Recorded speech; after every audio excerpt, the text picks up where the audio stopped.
The topics and opinions expressed in the following show are solely those of the host and their guests and not those of W4CY Radio, its employees, or affiliates. We make no recommendations or endorsements for radio show programs, services, or products mentioned on air or on our web. No liability, explicit or implied, shall be extended to W4CY Radio or its employees or affiliates. Any questions or comments should be directed to those show hosts. Thank you for choosing W4CY Radio.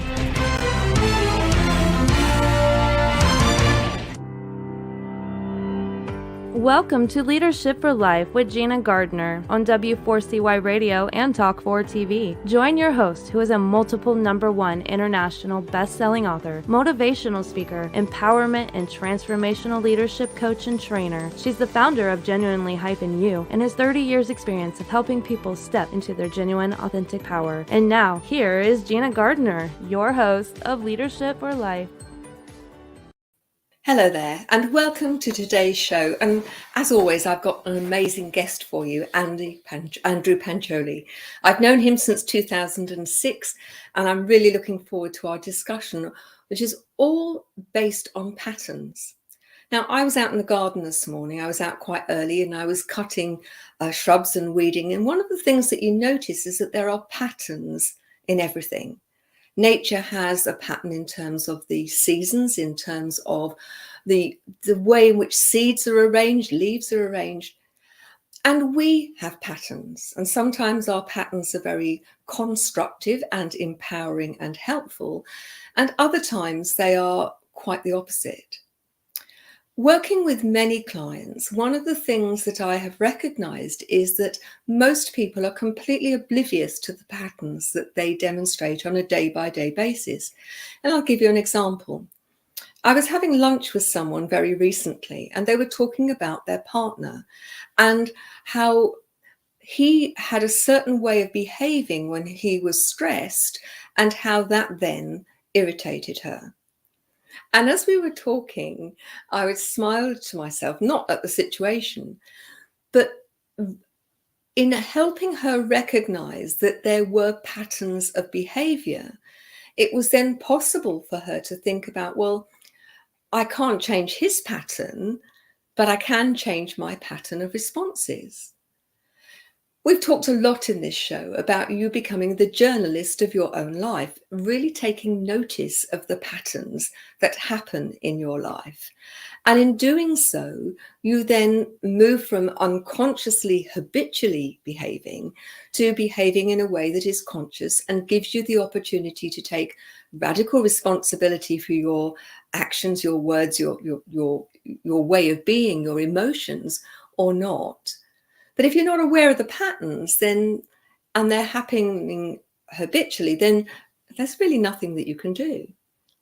So being aware of your patterns in your daily life gives you choice, and it gives you the opportunity to change things. Because although you can't change someone else, when you change what you do, inevitably that has an impact on the other person. Have a look at the patterns in your own life and think about the people that you spend time with and how those patterns impact on the way in which you behave and react to them. And in turn, how that has an impact on how they respond to you. But, you know, I was talking to Andrew a few weeks ago, and we actually set things up for him to become a guest on the show. And what became clear is that he works with much bigger patterns of history. And, you know, he talks about the modern day revolution. We're going to be talking about that after the break, and how that's tied. The modern day events are tied in to patterns which repeat themselves over time through history. But in microcosm, in your life, in your family, I bet there are patterns of behavior, of emotion, of thinking, which mean that there are sequences of events that could have been predicted if you had been aware of your pattern. And not only could they have been predicted, but actually they could have been avoided, because knowing the pattern, you could then have done something different.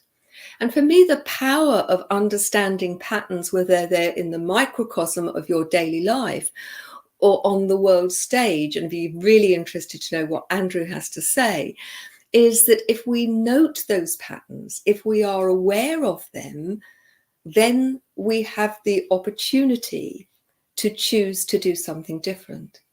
But all too often, people are oblivious to those patterns, and as a result, they behave in a way that doesn't stop things happening or actually makes things worse. Now, one of the things that we do on this show, if you're a regular listener, is that we are very proud members of B1G1, Buy One, Give One. And the pattern that they are trying to establish is the pattern of giving, the pattern of compassion to those who are less fortunate than ourselves. Now, we donate on behalf of our guests, and we'll find out later which project that Andrew wants to donate to. But anybody who asks a question of the show, or who makes a comment in the live show, or through emails afterwards, we will donate on your behalf to B1G1.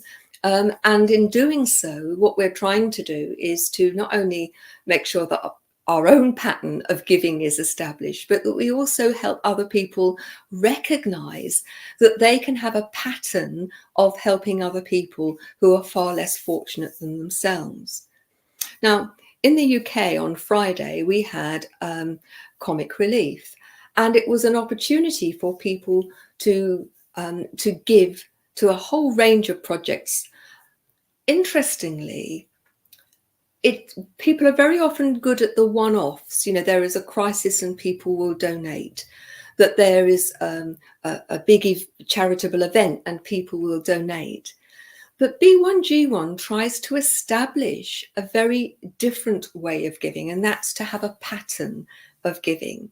And one of the things that they do is that they encourage businesses to demonstrate how they can have a pattern of good business, but at the same time be helping other people and making a positive difference. So I want you to think about your patterns of giving, your patterns of loving, your patterns of working. Do you self-sabotage, or do you support yourself in the most positive and constructive way? Do you have a pattern of making excuses when things go wrong or blaming other people? Or do you take total responsibility? Do you have a pattern of neglecting yourself and doing everything for everybody else in order to make you feel better? So as we go through the program, I want you to be really mindful of your patterns, and as we go and spread this out into the world, what the world patterns are and how perhaps we can have some impact on those, if any. But do that without judgment. No story about shoulds, must, haven'ts, all of those. It just is. But now you have a choice whether you continue that pattern or whether you're going to move to a different pattern, a different, more constructive pattern. So don't go away. After the break, I shall be very thrilled to introduce Andrew Pancholi to you. So see you in a minute.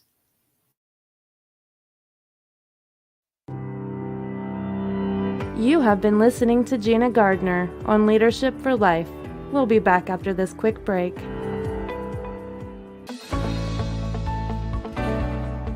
Want to get the best out of life personally and professionally? Are you ready to step into a life which excites and fulfills you? Well, the right place for you is Leadership for Life with Gina Gardner on W4CY Radio and Talk4 TV. We will share with you stories from inspiring people, a wide range of guest experts, and lots of practical strategies to help you get the very best out of your personal and professional life. Leadership for Life is a radio and TV show focused on helping you live a happier, more successful, and fulfilling life. Join international best-selling author, motivational speaker, empowerment and transformational leadership coach and trainer, Gina Gardner, live every Thursday, 1 p.m. Eastern Time on W4CY Radio and Talk4 TV.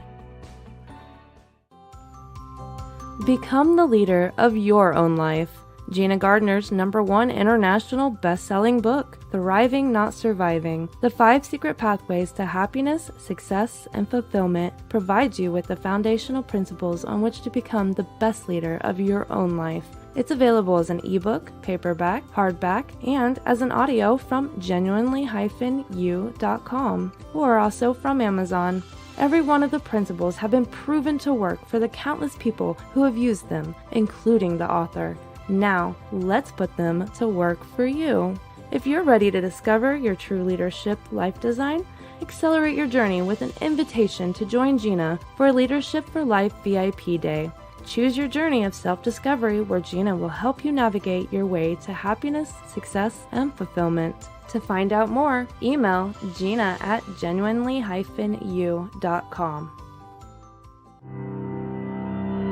Welcome back to Leadership for Life. Here is your host, Gina Gardner. Hi there. I'd like to introduce Andrew Pancholi to you. He uses mathematical patterns in past events and helps people to be prepared for what lies ahead by harnessing predictive patterns, not just in geopolitics, but also in markets. He's able to forecast forthcoming themes and events. His followers were forewarned of the pandemic as well as the present conflict in the Ukraine.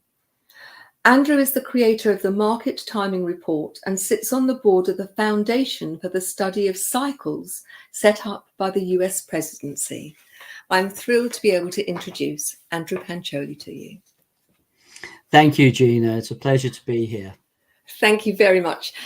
Just give people a bit of an insight in terms of how you come to be doing this, because it's something that most people would find quite unusual. Yes, it's fascinating. And the more I've looked at it, the deeper I've got into it. And the original start was all the way back as a student when I was studying economics, and a phenomenon called the Kondratiev wave came up, which is a 60-year pattern in economics. So I don't want to turn people off by talking about that. But the more I looked into that and questioned that, I found that cycles and repetition of events, both in our personal lives, but also in geopolitics, wars, markets, is something that's very powerful.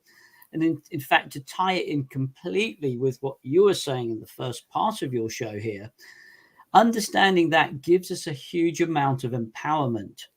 And we can take that into our personal lives. I think a good place to start is looking at it personally, where people will probably know of the 7-year itch. So, this idea that you start a relationship, then 7 years on, there may be a challenge, and another 7 years on, there may be another, not necessarily a challenge, but the particular timeline, the context, the relationship, or if it's about a job, or if it's about where you live, the theme changes slightly. So you're obligated to act. So if you know that's coming up, as you said, it's your own personal patterns, and we know, you and I have studied this as most of the listeners have here, many have, is that if you're going to deploy the same strategy for dealing with your relationship 7 years ago, and it's not a positive strategy, then you're going to, doing the same thing over and over again and expecting different results is the definition of insanity, isn't it? It's my favorite quote. I saw that, and it's a quote I use a lot as well. So really, I think that's a way to bring it into context for everybody, rather than tell everybody about the Kondratiev wave. But the more I looked into this, the more we found that events repeat in patterns, and there are massive super cycles, sub cycles, and you can take them all the way down to daily cycles, which is what we do with market forecasting. But geopolitical themes follow clear patterns. There is a clear series of patterns there. And I mean, we can talk about war cycles. We can talk about the modern day revolution. We can talk about market patterns. You name it. You tell me where we want to start. The modern day revolution is something that we spoke very briefly about. And I'd be really interested to explore that, because for most people, I suspect that's something that feels very different for them. So what do you mean by the modern day revolution? So this was something we wrote about back in 2016. And this whole idea that up until that point, the world had been globalizing. Okay, everybody was working together as a team. The internet brought great opportunities. Companies merged and formed huge multinational corporations that we still see now. We see Amazon, Apple, all this sort of stuff. And then we got to this point where we found that suddenly Britain was in the realms of Brexit. America had seen a type of leadership that warranted change, and we saw the election of Donald Trump. And so this was all something we forecast, because if we look back in history, there is roughly an 82 to 84 year repetitive cycle. And if we take that back one revolution, it takes us back to 1933. And if we go to Germany in 1933, we see the nation was really on its knees economically due to the great reparations placed on it by the effective victors of the Great War, the First World War. So the people became dissatisfied with Chancellor Hindenburg, and they offered this guy, Adolf Hitler, a chance to rise up and lead, because he thought he would make Germany great again, was actually a slogan he used. But we can take this pattern back, and the rest was history, and note how that did follow into war, and see, how we're seeing similar patterns. But let's stay with that theme for a moment, and let's head back the same cycle again. And for historians, you might be familiar with 1848, when Europe saw a whole series of revolutions. And this was based on the work of Karl Marx and his friend Friedrich Engels, who wrote the Communist Manifesto. So this was all about workers rise up and break free of your chains.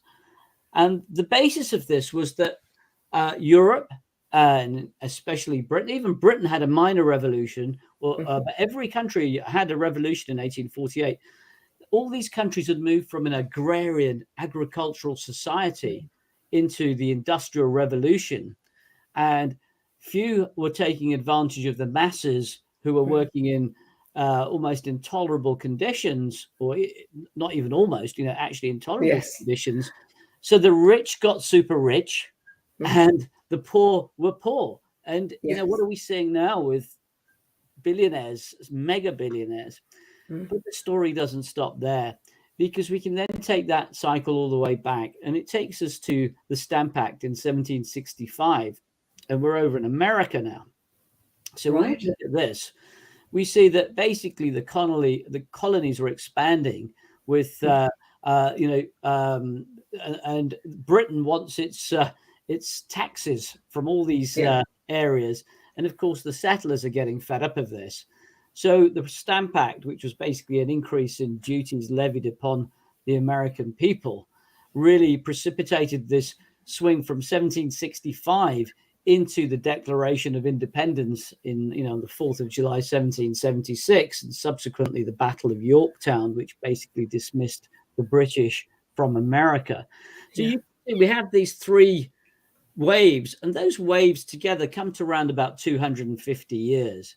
Now, if we double that 250 years back, and we wrote this in 2016, and we were looking at 2017 coming up, we saw that took us to the year 1517.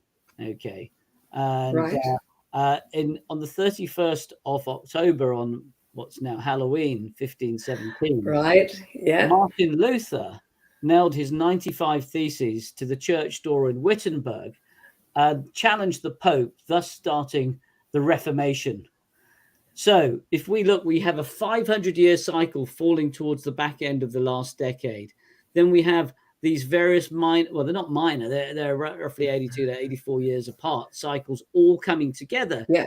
So the very end of the last decade sees the potential for a religious revolution, geopolitical, sociological revolution, market revolution. Now, that was the other thing. I'll show you how the market cycles dovetail into this. So we were set for revolution there. And in fact, let me just talk to you very briefly. Everybody's familiar with the 1929 crash.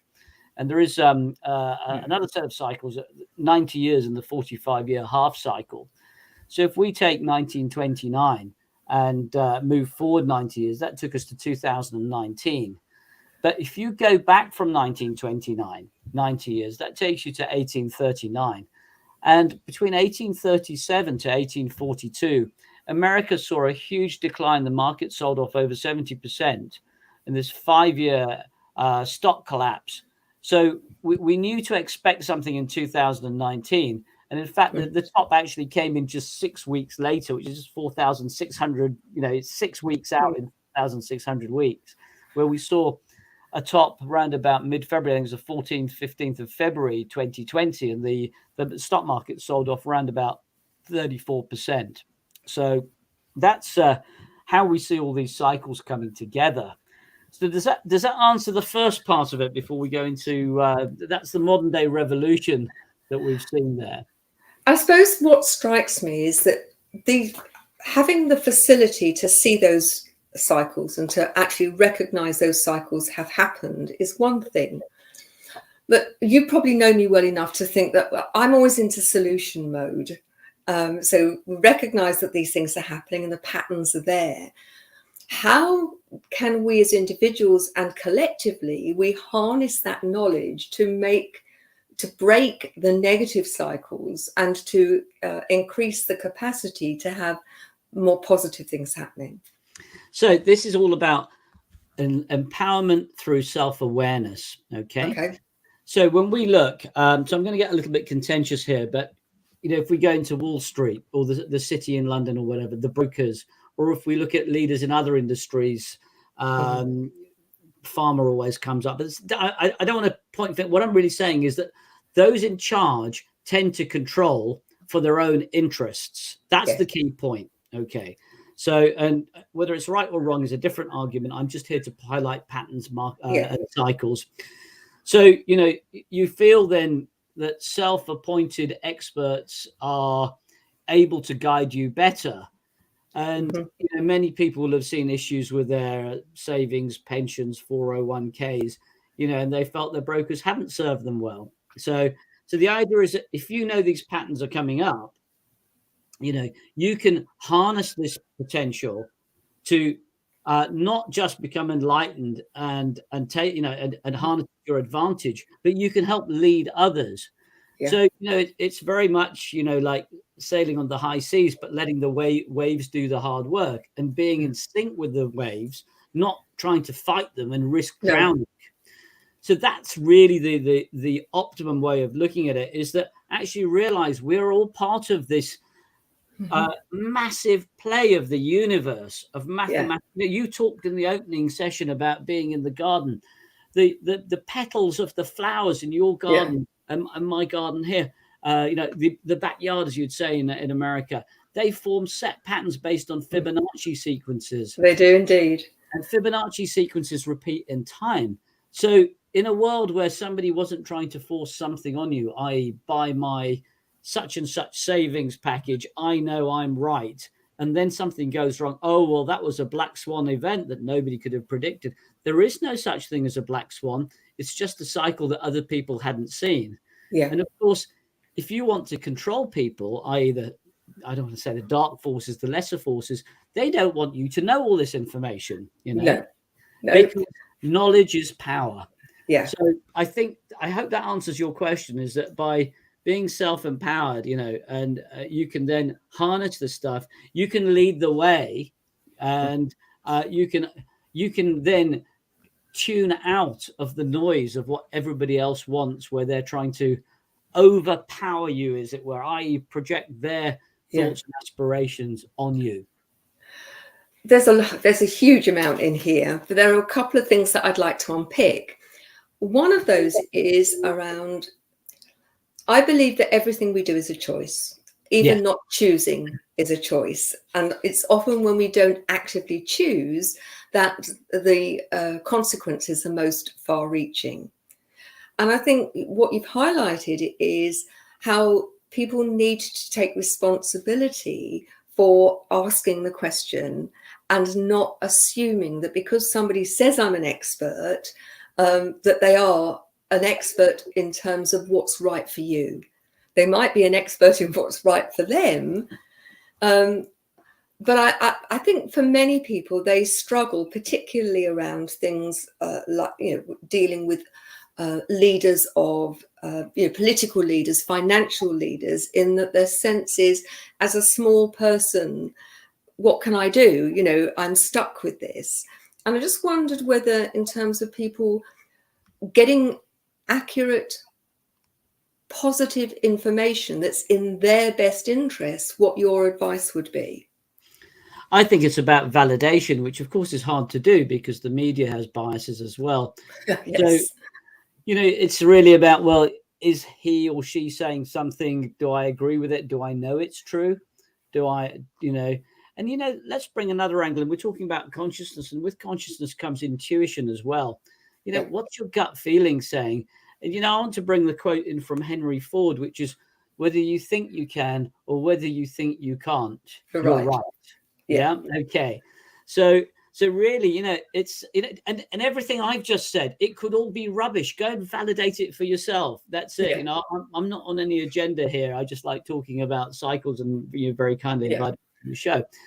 So it's really about that. But, I think therein lies for, followers of this show, the whole basis that consciousness and where you focus your energy will take you to the right places. Right, as long as you focus that energy correctly. So whether you think you can or whether you think you can't, or if you think the latter, you are going to go into other places and be more at the whim of others, I think. So I think that that's a part of it. I know that isn't answering your question directly, but I do believe that this is, the law of attraction, the consciousness, the focus, and your general behavior and thought processes are instrumental in how you are. And I don't even want to use the word success, because success is a sort of subjective word.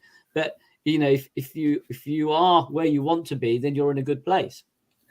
I think that's very true. I also think there is something here about, we have almost been brought up to not think for ourselves, to not question. It's almost, in some circles, not seen as quite polite to question people and say, well, you're saying this, where's your evidence? How are you going to substantiate this?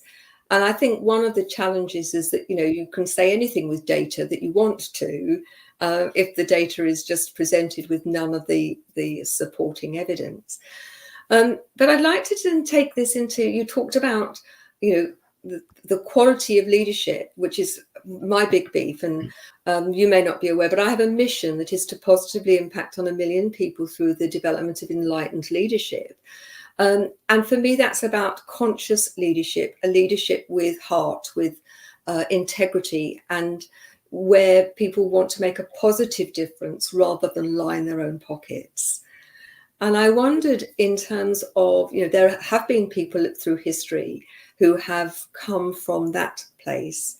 My sense check is that we are at a crossroads, and there is the opportunity to take a different direction if we choose to. I just wondered what your take on that was, and whether there was something within the patterns that could in some way either support that or take us down an avenue that may be more enlightening. Wow, well, that's a profound question. There's several aspects to that. Okay.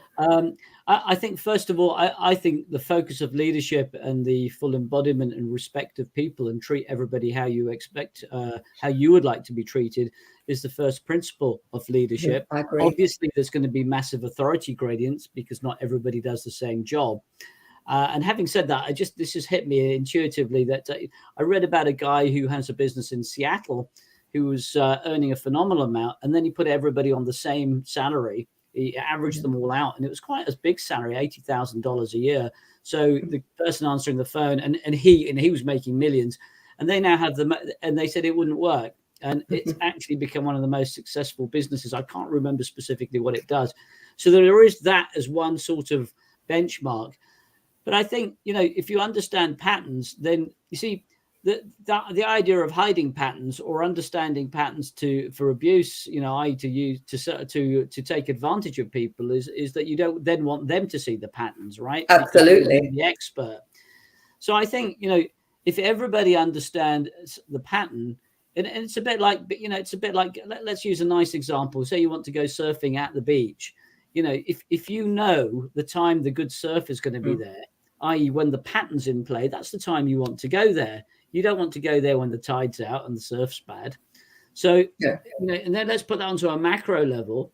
What we've seen in society is we've just been through 60 years of general peace and calm, and more than that, really. Yes, we've had violence and outbreaks and wars, in various parts, but as the world as a whole, and with that has come complacency, also has come self-sufficiency, and also abundance, with all the toys and gadgets and, and everything.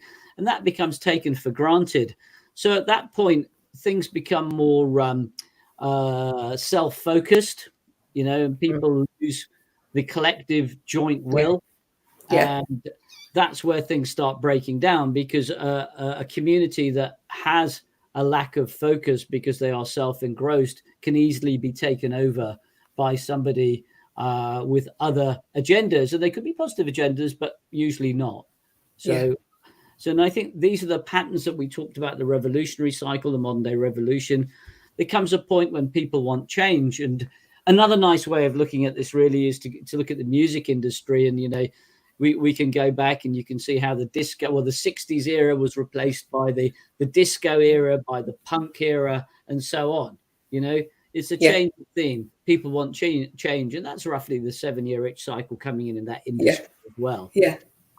So I think with leadership, it is difficult, but ultimately the one thing with clear leadership is everybody respecting everybody. And when that happens, you get enlightened leadership, which is what you do, right? Where you get the abuse of people by their leaders, you get dissatisfied workforces, and you get, the negative energy starts, the negative consciousness starts coming in. And that's why those, the very small proportion of people who do work very positive with their colleagues and subordinates, but all on the same mission, tend to grow and become very successful together because they have a united conscious image of greatness. And I think the other thing I would say about that is that when there is a toxic relationship between leaders and their workers, they can often create high profitability in the short term. But in the long term, they lose out because they lose good staff, and because many people are ill or are present but not fully present, so productivity goes down. And I know from the number of businesses that I've worked with that when people work in an enlightened way, it becomes a profitable way, profitable in a holistic sense. Financially, yes, and of course having a financial bottom line is really, a good one is important, but also well-being, work-life balance, the whole relationships, everything improves. And the bottom line is significantly improved because everybody is actually more productive and working from the same hymn sheet. So it makes great business sense as well as being the right thing to do. Well, I think that therein, lies the case. Is it a job or is it your passion? Is it your vocation? Because, if you're at a place where you're going in to get a paycheck and really ultimately all you feel is you're benefiting the bosses, for their big bonuses, then there's nothing in it for you, really, is there? You're not excited about it, and you're actually living for the weekends, the evenings, your family, or whatever it is you're living for. But when you go in and you're following your passion, and you're with a team that are also following their passion, and everybody's passionate about the joint bigger cause, then you're in a great place. And I think that's what's really important. And I think, what I understand, probably less than 5%, I thought even 2% of people really are passionate about their careers and vocations. And I think that's what's really important, is that if we could get more than 2% involved, get it up to 3, then 5, then 10, then we'd have a really sort of progressive society in play. In last week's show with Andrew Miller, we were talking about, having a sense of passion and purpose in everything that you do. And even if your business is not the sort, it's not shiny and sexy, you can be passionate about giving a great service or having a great product. I want to actually shift, if I may, because I'm very conscious of, I've got you here, so I'm going to make the most of the time. Absolutely, please do, yes. is to talk about the fact that you were able to predict the pandemic, and Yes. how that happened and how it panned out, but how we can how the knowledge of being able to predict these things might be used in the future. Sure. So let's reframe that. Rather than say predict the pandemic, let's say I was able with my team to identify the cycles that were going to recur that align with a potential pandemic. I think is a nicer way of putting it, because we're not really fortune tellers. We just observe of human behavior. And what we saw there was that I'll just give you a quick overview, was that most people will be familiar with the Spanish flu pandemic of 1918 to 1920 following the First World War.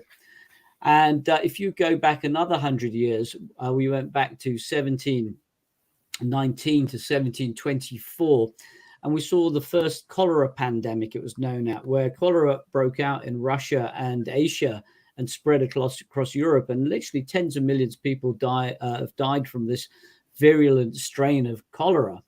But you can take that back a further cycle and head to America, and we got in the 1700s. So that was the 1800s, the cholera pandemic. Then the around about 1720, we saw a measles pandemic in the northeast part of the settling part of America. And then you can go back again a further 100 years, and this is about the time of the settlement of Jamestown. But there was also a huge smallpox pandemic that really wiped out a lot of the American first people. So this 100-year pattern is very clear, and you can take the midpoints of this. So, if you take the 1620 pattern and midpoint, which is 1670, i.e. 50 years, well, you will be familiar through history that we had the Black Death, the plague hit London. We had the Great Fire in 1666, which helped eradicate the plague, and so on. So these do follow strict mathematical patterns. But let me add that that's the big 100-year cycle. Then we had a lesser 18.5-year cycle. And what we saw is that came in, and that related back one revolution, so 18.5 years back from the beginning of 2020. That took us back to SARS. The next revolution back took us all the way to the discovery of HIV and AIDS. And then the previous revolution back to Hong Kong flu. So what happens, we got these big 100-year cycles coming together with this smaller cycle. And that's how we identified the potential for this huge pandemic coming in. And we forewarned our followers at the Market Timing Report back in 2018 to expect something big coming up. Right. So that was that. And then, so I think that answers your question about the pandemic, doesn't it? It does indeed, yes. Yes. So carry on. Sorry, Gina. Yeah. Well, I was also going to say, the other thing that we haven't really spoken about in any great detail is the financial markets and the cycles in those, although you did talk about the recession in 2019 and going back. But I'd be really interested, and I'm sure our listeners and our viewers would be interested in terms of how they get to understand these patterns and, in a sense, protect themselves by having that understanding of these cycles that are coming through. So let's take a look. I don't know if many people are aware, but the price of wheat has gone up threefold in the last few weeks, and especially, in the last few weeks. And this is fundamentally due to the situation with Ukraine being the fifth largest exporter of wheat. But what we did see 2 years ago was, and the wheat's been slowly creeping up for 2 years, and then suddenly it exploded mid-month or just at the beginning of the month. But if we head back 50 years ago, this was the 50-year cycle we were highlighting. What we saw here was the cost of commodities went up threefold suddenly at the very end of at the beginning of the 1970s, and this was due to the Russian famine. Okay. Russia suffered a famine, and not enough wheat was produced. But this was exacerbated by the fact that the dollar weakened rapidly, and that, of course, is bullish for commodity prices. Yeah. So we're seeing something similar. The dollar hasn't weakened yet, but with sanctions being imposed on Russia and counterplays are coming back in, where the sanctioned countries will now stop using dollars and demand ruble be used or yuan, then that is going to ultimately weaken the dollar. So these are the super macro cycles. And then we do have, we hone these all the way down to micro cycles. We're able to identify individual weeks and even days when markets will turn. And so, for example, we're expecting a big turn on gold and Bitcoin around about the second week of April this year, and a significant turn in the stock market around about the week ending 15th July this year as well. But in terms of the patterns, whilst the market's up at the moment, we're following very much a pattern from 1962, the 60-year pattern, which effectively is 3 generations of 20 years. Now, geopolitically, we saw the Cuban Missile Crisis take place in October 1962. And the market pattern so far, up until the last week, has been, it made a low round about the same price. It went up and then it sold off. So we're in a window where we might possibly see a bit of a sell-off into possibly June. But having said that, we might have seen a reversal of that turning point. So we look for these sorts of patterns, and nothing, that history rhymes for sure. It doesn't always repeat. No. But it can do. It can do. So for people who are unfamiliar with that phrase you've just used, that it rhymes rather than repeats, could you explain what that means? Sure. So what we see is that we see these time patterns and we see time windows.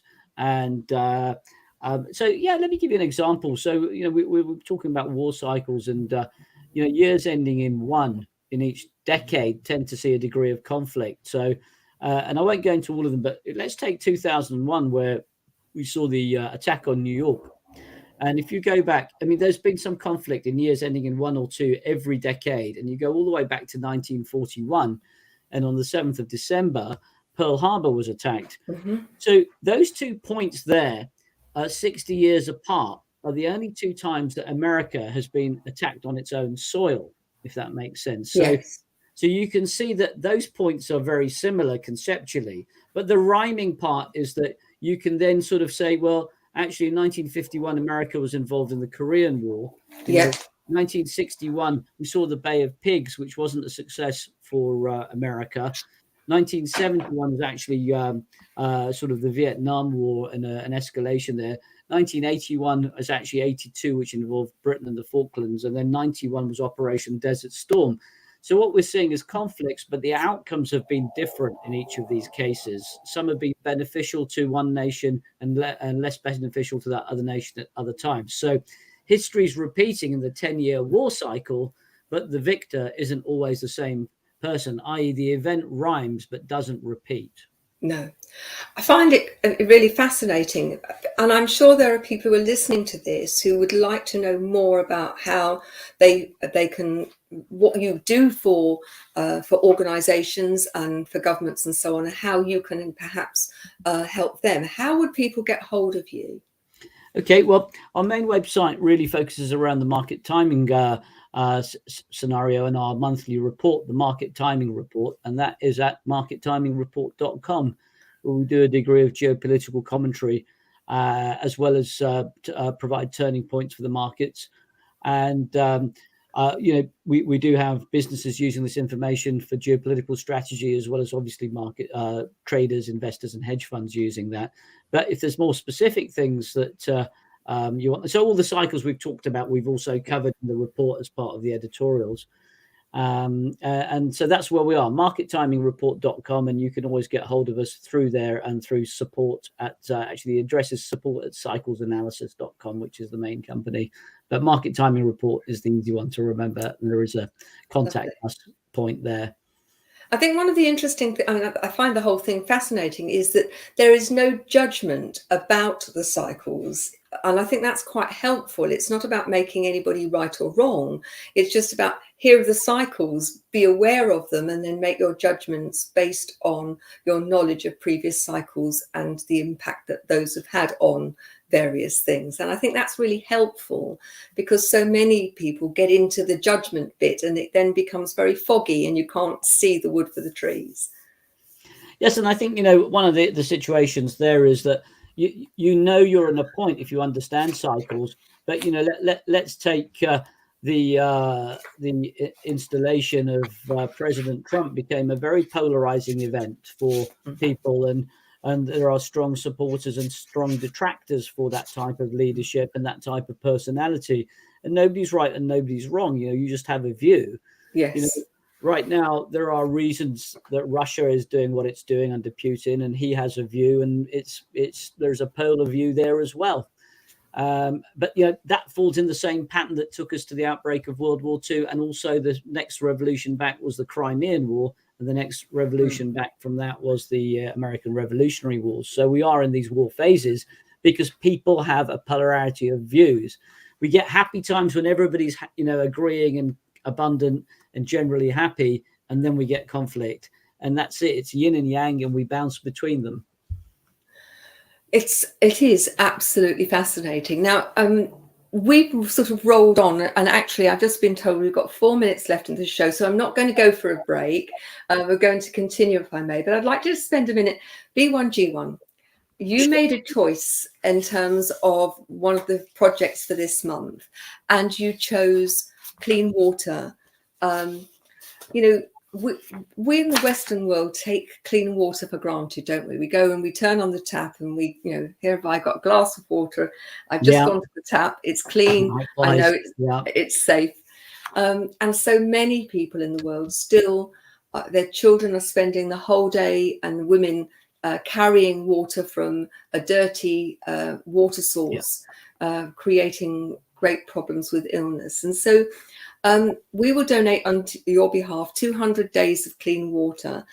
And this is where they create boreholes. So they go right down to the aquifers, right in this deep in the ground, where the water has been filtered and is clean.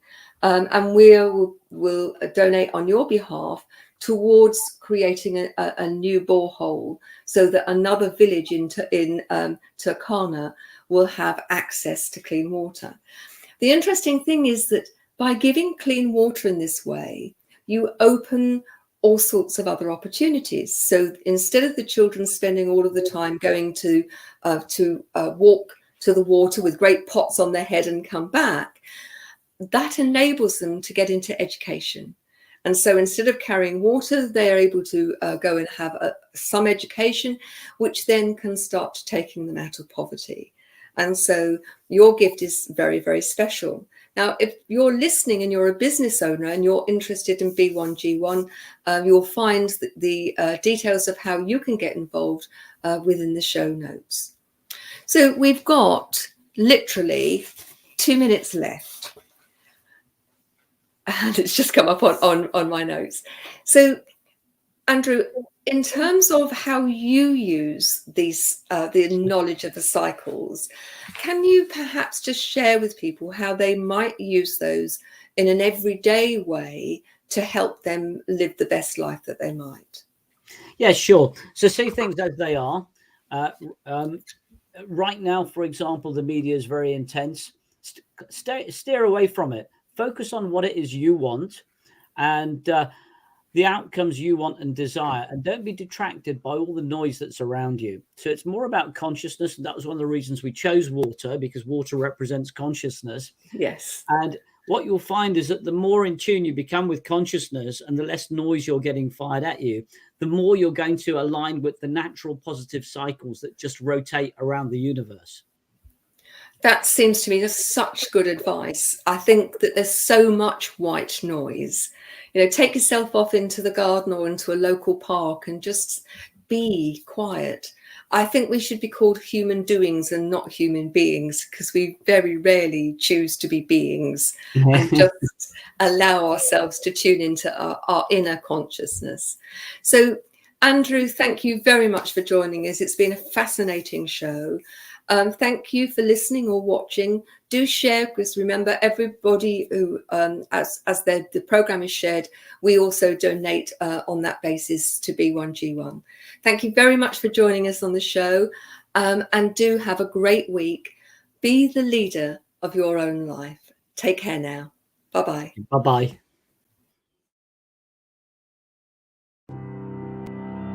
You have been listening to The Leadership for Life with your host, Gina Gardner. Make sure you tune in to W4CY Radio and Talk 4 TV next Thursday and every Thursday at 1 p.m. Eastern Time for more Leadership for Life. If you missed any part of this episode or just want to hear or see it again, you can find the archive of the TV show on Talk 4 TV's YouTube channel and the podcast of The Leadership for Life on iHeartRadio, Pandora, Spotify, Amazon Music, and wherever you listen to your podcast.